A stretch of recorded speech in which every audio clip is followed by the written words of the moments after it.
ఇక్కడికి వచ్చిన పాత్రికేయ సోదరులందరికీ, మీ యాజమాన్యాలకి, మీ ఎడిటోరియల్ బోర్డ్స్ అందరికీ నా హృదయపూర్వక నమస్కారాలు. ప్రజలందరికీ కూడా నా హృదయపూర్వక నమస్కారాలు. మేము ఎన్నికల సందర్భంలో కాకినాడకు వచ్చినప్పుడు, లేదంటే 2019 నుంచి 24 వరకు మేము చేసిన ఈ పర్యటనలో కానీ హోప్ ఐలాండ్ ఆధారం చేసుకొని చాలా రైస్ స్మగ్లింగ్ జరుగుతుంది. అసలు హోప్ ఐలాండ్ ఎలా ఉంటుంది, ఏముంటుంది అని ఆ రోజు డ్రోన్ విజువల్ కూడా మేమే తీయించాం. ఆ రోజు మమ్మల్ని ఎవరు అలౌ చేయకపోయినా కానీ యువత, ఉత్సాహవంతమైన యువత వెళ్ళి డ్రోన్ విజువల్ మన మనోహర్ గారి ఆధ్వర్యంలో ముందు తీసుకెళ్ళి రిలీజ్ చేసాం, ప్రపంచాన్ని తెలియజేసాం.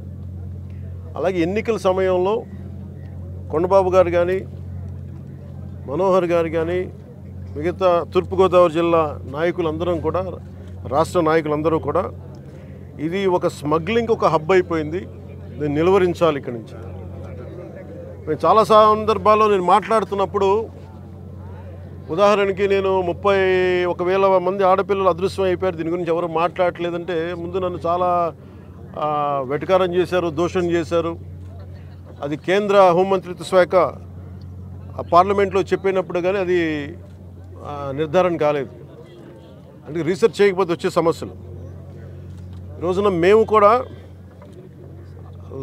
మేము వచ్చి దాదాపు 6 నెలలు వస్తూ ఉంది. ఈ 6 నెలల కాలంలో మేము ప్రజలకు చాలా మాట ఇచ్చాం. మేము సంస్కరణలు పట్టుకురావాలి, అవినీతిని అరికడతాం, పారదర్శకత ఉండదు పాలనని, అలాగే వెండెట్ట పాలన పగ ప్రతీకారాలతో ఉండదు, అదే నిలబడ్డాం. అలా అని చెప్పి తప్పులు చేస్తూ వెళ్తూ ఉంటే వాళ్ళని కూర్చొని ఉపేక్షించేది లేదు. నాదెండ్ల మనోహర్ గారు సివిల్ సప్లైస్ మంత్రిగా వారు అనేక పర్యాలు ఆకస్మిక తనిఖీలు జరిపి దాదాపు ఇప్పటికీ 51,000 టన్నులు ఈ మనకి పబ్లిక్ డిస్ట్రిబ్యూషన్ సిస్టమ్ సంబంధించిన ఈ బియ్యాన్ని ఆయన పట్టుకోగలిగారు. దాదాపు 13 గోడౌన్స్లో.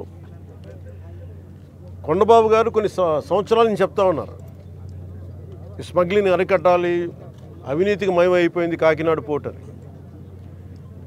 దీని వెనక Kakinada port is become free for all అని చెప్పారు ఇందాక. ఇది ఎలా ఉందంటే ఇప్పుడు వెళ్ళి చూస్తే, దీనికి ఉదాహరణకి ఇక్కడ మీకు ఇన్ఫర్మేషన్, అంటే నేను just to be more authority, authentic I'm saying this అని మీకు ఇది కొంచెం చదివి చెప్తున్నాను. ఇది మీకు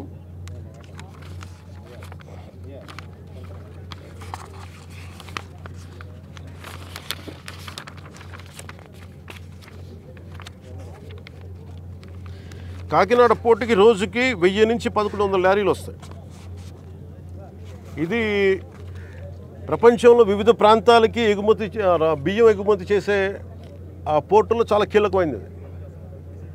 కానీ ఇంత పెద్ద పోర్టుకి ఇందాక ఈ వాళ్ళ సెక్యూరిటీ అధికారిని అడుగుతూ ఉన్నాను, ఎంతమంది ఉన్నారు మీ దగ్గర అంటే, 1000 నుంచి 1100 లారీలు వెళ్ళే ఈ పోర్టుకి 16 మంది సెక్యూరిటీ. లారీకి ఎంతమంది ఉన్నారు మీరు అర్థం చేసుకోండి.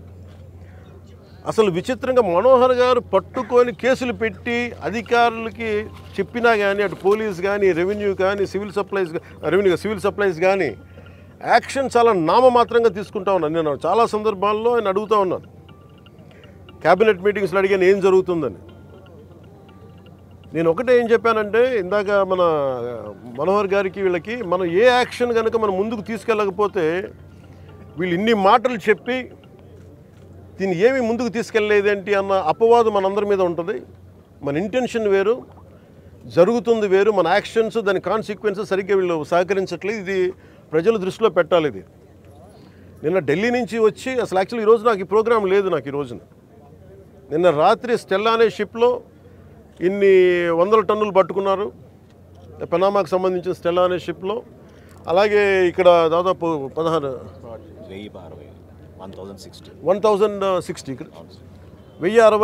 మెట్రిక్ టన్నులు ఇక్కడ పట్టుకున్నారు. ఇంత బలంగా సాక్ష్యాధారాలతో దొరికినప్పుడు దీన్ని ఎలా చేయాలని చూస్తే సమస్య ఎక్కడుంది అంటే, ఇది చాలా డీప్ నెట్వర్క్. ఇది నేను వస్తాను అంటే నిన్న రాత్రి కూడా నాకు చాలామంది ఫోన్లు చేసి మెసేజ్లు ఏం పెడతారు, మీరు రావద్దు సార్ ఇక్కడికి అంటారు. మీరు ఎందుకు రాకూడదంటే ఒక 10,000 మంది జీవితాలు అతలాకుతలం అయిపోతాయని. పోర్ట్ అనేది it is meant for exports. Kakinada port కానీ ఏ పోర్ట్ అయినా కానీ అనుమతి ఇచ్చింది ఎక్స్పోర్ట్కి, అంతేగాని స్మగ్లింగ్ కాదు. స్మగ్లింగ్ మీద చేసే విధానంలో కూర్చోబెట్టి దానికి పర్మిషన్, దానికి లైసెన్స్ ఇవ్వాల. లీగల్గా ఎక్స్పోర్ట్కి మాత్రమే ఇక్కడ పర్మిషన్ ఇచ్చారు దీనికి. కానీ వస్తే 10,000 మంది జీవితాలు అతలాకుతలం అయిపోతాయంటే నాకు ఒకటే అనిపించింది. ఇందాక లోపలికి వెళ్ళి కూర్చుంటే నన్ను ఎంత సహకారం లేదంటే నాకే, as a deputy chief minister of Andhra Pradesh నాకే సహకరించాల. ఇక్కడున్న ఈ ఏమో పోర్ట్ అధికారి, షిప్ అక్కడ స్టెల్లా అనే షిప్ ఉంది, పైకి ఎక్కాలి. దాన్ని ఒక దాదాపు 6 కంపార్ట్మెంట్స్లో దాన్ని ఏముంటుందని 6 కంపార్ట్మెంట్స్ 3 కంపార్ట్మెంట్స్ ఇది ఉంది. దాన్ని సీజ్ చేసి అక్కడ ఆఫ్ చేసాం. లోపలికి వెళ్ళి చెక్ చేద్దామంటే ఈ అనుకూలంగా లేదు మీకు పైకి ఎక్కడానికి అని చెప్పి అక్కడే తిప్పుతున్నారు నన్ను. ఇంత ఆబ్వియస్గా నాలాంటి వాడికి ఇంత ఆబ్వియస్గా అందరూ చూస్తుండగా, అంటే దీని వెనక ఎంత డీప్ రూటెడ్ నెట్వర్క్ పనిచేస్తాం మీ అందరికీ అర్థం. కొండబాబు గారు కూడా అదే చెప్తా ఉన్నారు. చూడండి సార్ ఎలా ఉందంటే అదే చెప్తా ఉన్నారు. నేను మీకు ఎప్పటి నుంచో మొత్తుకున్నాను సార్, ఇదే మీకు మీ దృష్టికి తీసుకొస్తుందని. ఇందాక మీకు చెప్పాను, కొండబాబు మనం కూర్చోబెట్టి మనం మెత్తగుంటే సరిపోదు, మనం గట్టిగా మాట్లాడాలి దీని మీద మనం అందరం అని అది చెప్తా ఉన్నాను కొండబాబు గారికి. మనోహర్ గారికి ఆయన being a civil supplies minister నాకు ఏమి చేయాలి, నేను ఎన్నిసార్లు చేసిన యాక్షన్ ముందుకు వెళ్ళట్లేదంటే డిస్ట్రిక్ట్ సివిల్ సప్లైస్ అధికారిని పిలిచి నేను అడుగుతాను రాగానే. నేను ఇక్కడున్న సెక్యూరిటీ అధికారిని అడిగా, చెక్ పోస్టులో సెక్యూరిటీ అధికారి, మీకు పర్మిషన్ ఎవరు ఇచ్చారు, హూ చెక్స్ దిస్ అంటే మాకు నో అబ్జెక్షన్ సర్టిఫికేట్ ఉంది. ఎవరు ఇచ్చారు మీకు, దాని మీద అధికారికంగా ఏమైనా ఉత్తర ప్రత్యుత్తరాలు ఉన్నాయా? సమాధానం లేదు. డిస్ట్రిక్ట్ సివిల్ సప్లైస్ అధికారిని అడిగితే ఓకే నా కలెక్టర్ గారు చెప్పారు, కలెక్టర్ మీకు అధికారికంగా మీకు ఇచ్చారా, మీకు సమాధానం లేదు. ఇవన్నీ చూస్తుంటే ఇది ఏమైపోయిందంటే చాలా డీప్ ఇంట్రికేట్ నెట్వర్క్ లాగా ఉంది. మన రాష్ట్రం మీరు చూస్తే 25,000 టన్నుల heroin South America that from Colombia నుంచి వైజాగ్ పోర్ట్లో దొరికింది. వైజాగ్ పోర్ట్లో ఇది గంజాయికి అడ్డా అయిపోయింది ఆంధ్రప్రదేశ్. నేను లోపలికి వెళ్ళి మాట్లాడి పైకి ఎక్కాలి అంటే తిప్పుతున్నారు, అక్కడే తిప్పుతున్నారు, వెళ్ళనివ్వట్ల. నాకు ఎంత ఆశ్చర్యం అనిపించిందంటే నేను వెళ్ళి కూర్చొని మాట్లాడుతూ ఉంటే మీకు చెప్పా you will have consequences for this అని చెప్పి. నేను మీకు తర్వాత వీడియోస్ కూడా మీకు రిలీజ్ చేస్తాను. లేదు సార్ మీకు రఫ్ సీ ఉంది మీరు వెళ్ళటానికి లేదంటే, నేను చెన్నై నుంచి వచ్చాను, నేను రఫ్ సీస్ నాకు నా ఫ్రెండ్స్ సీమెన్స్ చాలామంది ఉండేవాళ్ళు, చాలామంది స్నేహితులు నాకు మద్రాస్ పోర్ట్లో పనిచేసేవాళ్ళు. ఎప్పుడు సరదాగా తీసుకెళ్తే అలలు పడవలోకి వచ్చి మనకి టగ్ బోట్స్లోకి వచ్చి ఇంకా ఇలాంటి బోట్లోకి వచ్చి కొట్టే సమయంలో నన్ను తీసుకెళ్ళేవాళ్ళు సీమెన్. నాకు చాలా ఆశ్చర్యం అనిపించింది. అలాగే సార్ వింటున్నా వీళ్ళు కథలు ఏం చెప్తాను, అలా వింటా ఉంటే మళ్ళీ పక్క ఎదురుగా షిప్లో ఈ చిన్న బోట్లు వేసుకొని మనకి ఈ టైర్లు కట్టుకొని ఒక 2 పెట్టుకొని వాళ్ళకి దింపుకుంటా మన ఎగుమతి చేసుకుంటా ఉన్నారు. నేను వాళ్ళు చూపించాను, you are doing it in very obvious way. మీ సీఈఓ ఎవరు, ఏదో సీఈఓ పేరు చెప్పారు, దీనికి ఓనర్ ఎవరు, ఆ సీఈఓ లేడు ఇక్కడ, ఓనర్ ఎవరు అంటే ఎవరు 2 పేర్లు చెప్పారు. వన్ ఈజ్ ఏదో Aurobindo వాళ్ళదంట.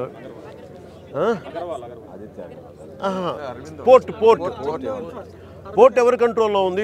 Purely it's not government, it's purely private control port. ఇది స్టేట్ కంట్రోల్ ఉన్న పోర్ట్. ఇది నాకు అనిపించింది ఇలా చూస్తే, లోపలికి వెళ్ళి చూస్తే మన హోప్ ఐలాండ్ చూస్తే అసలు ఏ విధంగా కట్టుదిట్టంగా లేదు.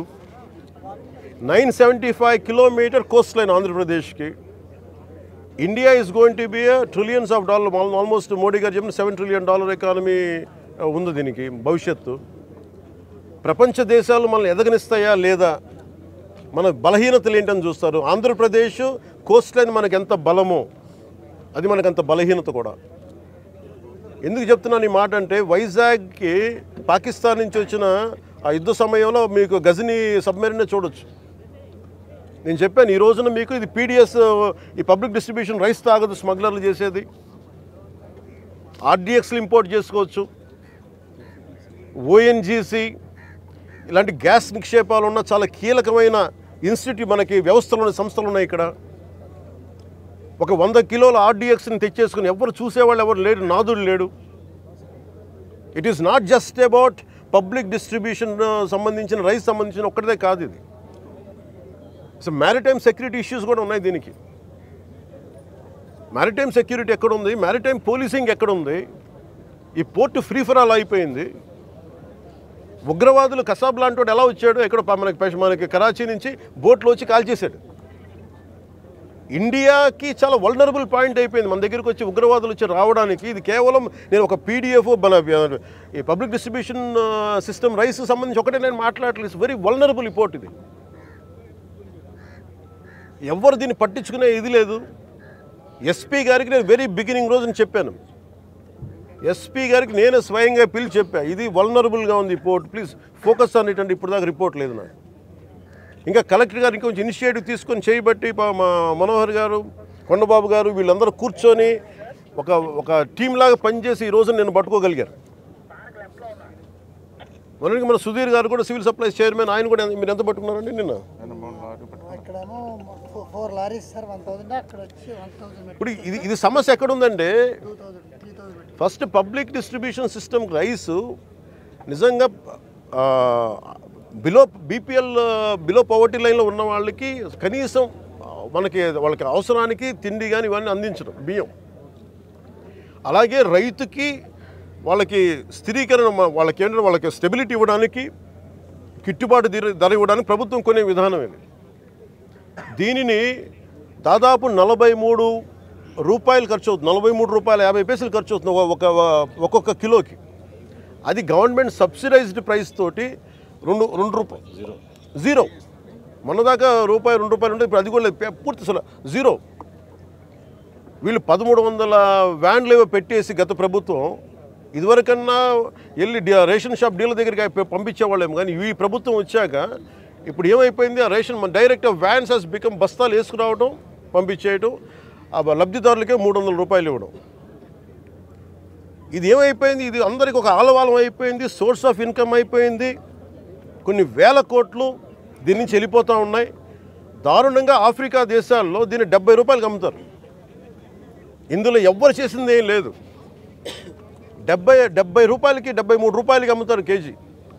నాకు నిజంగా అనిపించింది ఏంటంటే, నిజంగా మనం ఈరోజు ప్రధానమంత్రి గారు చేసే ఈ విదేశాంగ విధానంలో మనం 70 రూపాయలు కానీ ఆఫ్రికా దేశాలకి ఇవన్నీ మనకి ఇట్లాంటి తప్పులు జరగకుండా ఉంటే కనీసం 43 రూపాయలకి ఇస్తే మనం దేశ పరపతి పెరుగుద్ది. మనకి అన్యాయంగా అకారణంగా స్మగ్లర్ల చేతిలోకి వెళ్ళిపోతుంది. వీళ్ళకి ఎంత ధైర్యం అంటే వీళ్ళందరికీ కూర్చోబెట్టి కోర్టులకు వెళ్తారు. కోర్టులకు వెళ్ళి నా మీద ఒత్తిడి పెడతా ఉన్నారు. నా మీద కూర్చోబెట్టి మీరేం చేయలేరు ఇట్లా మాట్లాడుతున్నారు నాతోటి. నేను ఈరోజు ఇందాకే చెప్పాను, ఫస్ట్ దీనికి సంబంధిత పోర్ట్ ఎవరు, CEO ఎవరో, ఈ స్టేక్ హోల్డర్స్ ఎవరు, వాళ్ళకి నోటీసులు పంపించిన వాళ్ళకి ఆ షిప్ని సీజ్ చేయండి. నేను I want to right a letter to home ministry. Amit Shah గారు లెటర్ రాద్దాం అనుకున్నాను. ఇది మోస్ట్ వల్నరబుల్ పోర్ట్. ఇది మ్యారిటైమ్ సెక్యూరిటీకి, నేషనల్ సెక్యూరిటీకి చాలా ఇబ్బందిగా ఉంది. ఇక్కడ కీ ఇన్స్టలేషన్స్ ఉన్నాయి. ఇక్కడ ఓఎన్జీసీ గ్యాస్ నిక్షేపాలు చాలా కీ ఇన్స్టలేషన్స్ ఉన్నాయి. తూర్పుగోదావరి జిల్లా అంతా, ఉమ్మడి తూర్పుగోదావరి జిల్లా అంతా కేజీ బేసిన్ ఉంది. ఒకప్పుడు ఉగ్రవాదులు మనం కూర్చోబెట్టి బాంబేలో పెద్ద నగరాల్లోకి రావాల్సిన అవసరం ఏం లేదు. హైదరాబాద్లో చూసాం, గోకుల్ చాట్ బండార్ లాంటి చోట కూడా వచ్చేసారు. ఇక్కడ వచ్చి ఒక 10 మంది ఉగ్రవాదులు వచ్చి ఎడాపెడగా కాల్ చేస్తే దిక్కు లేదు. ఇక్కడ వాళ్ళు చనిపోవడానికి సిద్ధంగా ఉంటారు ఉగ్రవాదులు. 25,000 టన్నుల 25,000 కిలోల హెరాయిన్ ఆంధ్రప్రదేశ్లో వైజాగ్ పోర్టులో దొరికింది. That shows the vulnerability. అలాగే మనకి అర్షి ట్రేడింగ్ కంపెనీ అని చెప్పి అది ఇక్కడ విజయవాడలో ఉన్నది, అటు వెళ్ళిపోయింది. అలాగే నా దృష్టికి 2 పేర్లు వచ్చింది. ఒకటి అలీషా అనే పేరు చాలా పదే వినిపిస్తూ ఉంది. నాకు అర్థం కాదు ఎవరు అలీషా, ఎవరు అని. అలాగే ఇందాక చూస్తే దాదాపు 16 కంపెనీలు ఉన్నాయి. ఇందాక మనకి కొండబాబు గారు కూడా నేను ఒకటే చెప్తా ఉన్నాను, మనోహర్ గారికి కానీ సుధీర్ గారికి కానీ మేము అందరం కూర్చోబెట్టి ఇందాక మనం బోట్లు వెళ్తాం మాట్లాడుకున్నట్టు, it is not about one individual.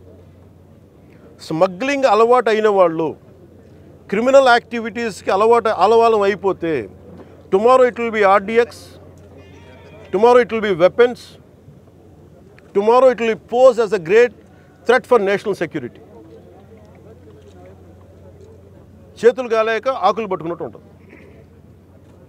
Bombay కూడా రిపీటెడ్గా అధికారులు ఇలా వదిలేశారు. ఆర్డిఎక్స్ లారీలు బస్తాలు వ్యాన్లు వచ్చేసి వెళ్ళిపోయినాయి. ఎంత కుదిపేస్తుందో తెలుసు మాకు.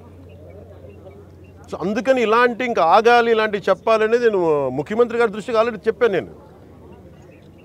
సో మేము ఆ క్రమంలోనే ముఖ్యమంత్రి గారి ఆదేశాల మేరకు మేము కూర్చోబెట్టి క్యాబినెట్ మీటింగ్స్లో మేము కూర్చొని మాట్లాడుతున్నాం. దీని మీద చాలా కఠినమైన చర్యలు తీసుకోవాలి. అలాగే పీడీ యాక్ట్ పెట్టాలని పెట్టుకున్నాం. మొన్నదాకా ల్యాండ్ గ్రాబింగ్ యాక్ట్లో సివిల్ సప్లైస్తో కూడా రిపీటెడ్ అఫెండర్స్కి దీన్ని పీడీ యాక్ట్ పెట్టాలని చెప్పి మనోహర్ గారు మా రోజు క్యాబినెట్ మీటింగ్లో పెడితే ఇప్పుడు అది కూడా జరిగింది. గవర్నర్ గారి దగ్గరికి వెళ్ళాలి ఆ బిల్లు, తర్వాత మన ప్రెసిడెంట్ గారి అంగీకారం తెలియజేయాలి దానికి.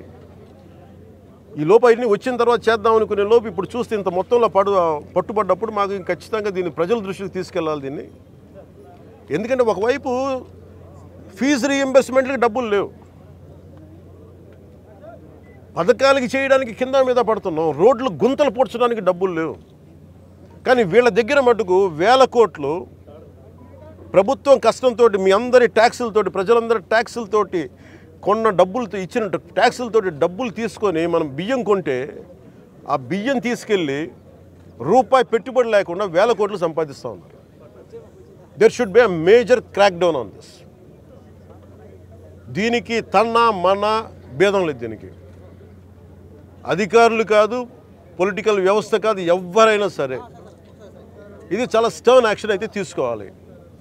This will pose as a national. ఇట్లాగే వదిలేస్తే this port will become a menace for national security.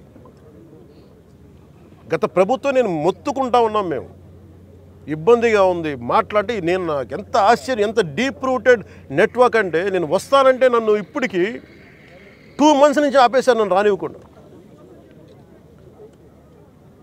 ఉన్నత స్థాయి అధికారుల దగ్గర నుంచి లేదు సార్, అక్కడికి వెళ్తే కొంచెం ఇది అవుతుంది సార్, ఎందుకు సార్ ఇప్పుడు కాదు సార్, తర్వాత సార్ ఇప్పుడు యాక్షన్ తీసుకున్నాం సార్, రిపీటెడ్గా చెప్తా ఉన్నారు నాకు. నిన్న విసుగొచ్చి ఒకటే చెప్పాను, పోలీసు వస్తారా రండి, లేదంటే నేను కూర్చోబెట్టి నేను కారులో నేను వెళ్ళిపోతాను, అధికారులు నా పక్కన రాకపోయినా పర్లా. ఈ నిర్ణయం తీసుకొని ఇక్కడికి వచ్చింది. ఇది ప్రజలకు తెలియాలి. ఇది కొండబాబు గారు కానీ, నాదెండ్ల మనోహర్ గారు కానీ, మనకి జిల్లా వైపు నుంచి కానీ మేము పర్యటనలో మేము పదే చెప్పాం. తూర్పుగోదావరి జిల్లా నాయకులు కానీ, ఎమ్మెల్యేలు కానీ, we gave a word to people. మేము ప్రజలకి మాట ఇచ్చాం, పారదర్శకత చూపిస్తాం, ఇలాంటి అవినీతిని, ఇలాంటి స్మగ్లింగ్ని మేము అరికడతామని. ఆ దిశగా చర్యలు తీసుకోవడానికి మేము ముందుకెళ్తున్నాం. అందుకని మీ దృష్టికి తీసుకొచ్చి దీంట్లో మీరు మిగతా ఇన్ఫర్మేషన్ మీకు ఇస్తాం. అలాగే దీన్ని ఖచ్చితంగా హోమ్ మినిస్ట్రీ దృష్టికి అయితే తీసుకెళ్తాను. Andhra is major hub for ganja and మీకు డ్రగ్స్ అయిపోయింది. ఇక్కడి నుంచి ఎంత డ్రగ్స్ వెళ్ళిపోయినా కూడా మనకు తెలియదు. ఈ రోజున కళ్ళ ముందు మొత్తుకుంటున్నాయి. అదే అడిగాను అందాక మన సెక్యూరిటీ అధికారిని, నీ కళ్ళ ముందు మీకు ఇది కనిపిస్తూ ఉంది, tomorrow it could be weapons also కదా అన్నాను. దానికి మీరేం చర్యలు తీసుకున్నారు బీయింగ్ ప్రైవేట్ పోర్ట్ అంటే? పాప ఆయన ఏం చేస్తాడైనా, పిచ్చి మీద బ్రహ్మాస్త్రంలా ఉంటుంది. ఎవరి మీద వేటేయాలి దీనికి? కీలకమైన వ్యక్తులు ఎవరు దీని వెనక? ఎవరు కాపాడుతున్నారు వీళ్ళని? ఏ స్థాయి వ్యక్తులు కాపాడుతున్నారు? ఇవన్నీ చూడాలి. గత ప్రభుత్వం ఇప్పుడు ఈ వ్యక్తి కూర్చోబెట్టి చూస్తే మనకి ఏదో మన 16 కంపెనీస్ ఉన్నాయి, వీళ్ళు కోర్టులకు వెళ్తూ ఉన్నారు. రైస్ ఎక్స్పోర్ట్ జరగాలి, మీరు ఎనీథింగ్ ఈజ్ పారదర్శకంగా మీరు చేస్తే ఇబ్బంది రాదు. కానీ దీనిని అడ్డగోలుగా పెట్టుకొని ఈ ప్రభుత్వం ఏమి చేయదంటే మటుకు చాలా బలమైన చర్యలు తీసుకుంటాం.